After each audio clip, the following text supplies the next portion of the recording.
BEd online classes में आपका स्वागत है। जैसा कि मैं आपको बीएड फर्स्ट ईयर का optional paper teaching of Hindi, जिसे हम हिंदी शिक्षण कहते हैं, वो पेपर में पढ़ा रहा था। इस पेपर में पिछली कक्षा में हम लोगों ने प्रथम इकाई के 9वें अनुभाग को पढ़ना शुरू किया था। मैंने बताया था कि अनुदेशात्मक तौर पे हिंदी शिक्षण के उद्देश्य आज हम लोग बात करेंगे। ध्यान दीजिएगा, आज हम लोग बात करेंगे आज की कक्षा में प्रायोगिक तौर पे हिंदी शिक्षण के उद्देश्य।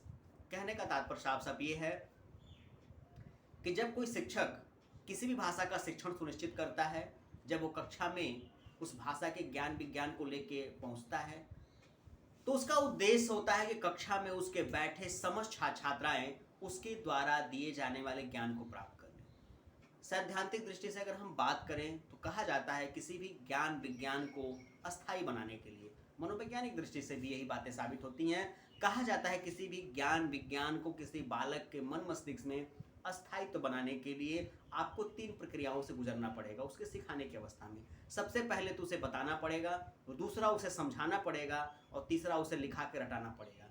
ये महत्वपूर्ण 3 काम आपको बच्चों के बीच में करने हैं, जैसे एक भाषाविद या भाषा वैज्ञानिक या भाषा विचारक कर सकता है। आप हिंदी शिक्षक हैं, हिंदी भाषा आप बच्चों के बीच में लेके जा रहे हैं, हिंदी शिक्षण के उद्देश्यों को पढ़ रहे हैं कि हिंदी शिक्षण आपको क्यों पढ़ाया जाता है और आपके द्वारा इस बच्चों को क्या मिलने वाला है, क्या बच्चों को लाभ प्राप्त होने वाला है। देखिए, प्रायोगिक तात्पर्य है, आप जानते भी हैं, शब्दों का अगर हम आकलन करें तो पता होता है।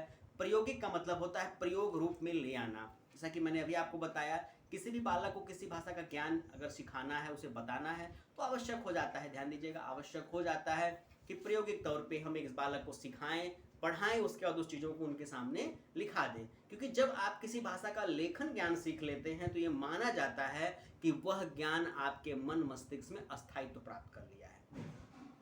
इसलिए हिंदी शिक्षण में प्रायोगिक तौर पे हम बात करें, प्रयोग के तौर पे बात करें, तो जब हम लेखन कला को सिखाना चाहते हैं या बच्चों को बताना चाहते हैं तो हमें उस लेखन का प्रयोग उन बच्चों के बीच में कराना पड़ेगा।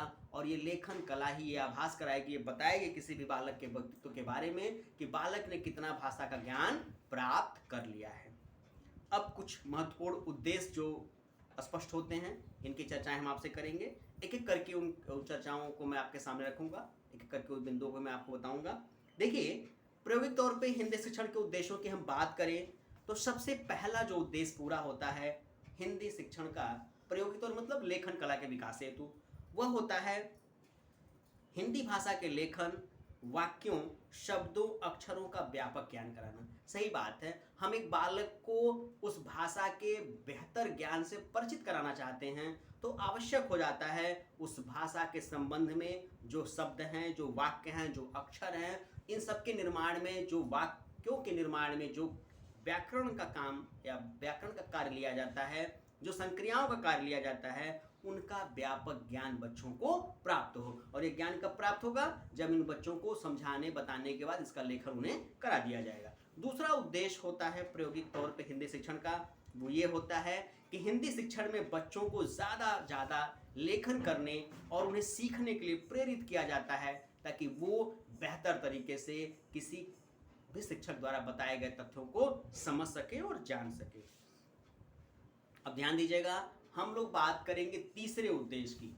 जो हमारा तीसरा उद्देश्य निश्चित होता है वो ये होता है, प्रायोगिक तौर पे हम बात कर रहे हैं, लेकिन हिंदी शिक्षण का प्रायोगिक तौर पे तीसरा जो उद्देश्य सुनिश्चित होता है वो ये होता है हिंदी भाषा लेखन का वास्तविक ज्ञान उन बालक को कराना। सही बात है, मैंने अभी आपको बताया कि अगर लेखन कला में बालक का विकास सुनिश्चित हो जाता है तो ये माना जाता है कि बालक ने उस भाषा का संपूर्ण ज्ञान सीख लिया। क्योंकि तमाम ऐसे जगहों पे देखा गया है कि तमाम ऐसे लोग हैं जो उस भाषा का प्रयोग तो करते हैं लेकिन उसका संपूर्ण लेखन वो नहीं कर पाते, या लेखन करते हैं तो उसमें हजार प्रकार की त्रुटियां रह जाती हैं, जिससे पता चलता है कि इस व्यक्तित्व में या इस व्यक्ति में, इस बालक में उस भाषा का संपूर्ण ज्ञान नहीं है। जबकि शिक्षक का निश्चित उद्देश्य होता है किसी भी बालक, किसी भी व्यक्ति को उस भाषा का निश्चित ज्ञान प्रदान करना। इसलिए प्रायोगिक तौर पर हिंदी शिक्षण का तीसरा जो महत्वपूर्ण उद्देश्य होता है वो ये होता है हिंदी भाषा लेखन का वास्तविक ज्ञान उस भाषा के लेखन को स्पष्ट तौर पे बालकों से परिचित कराना।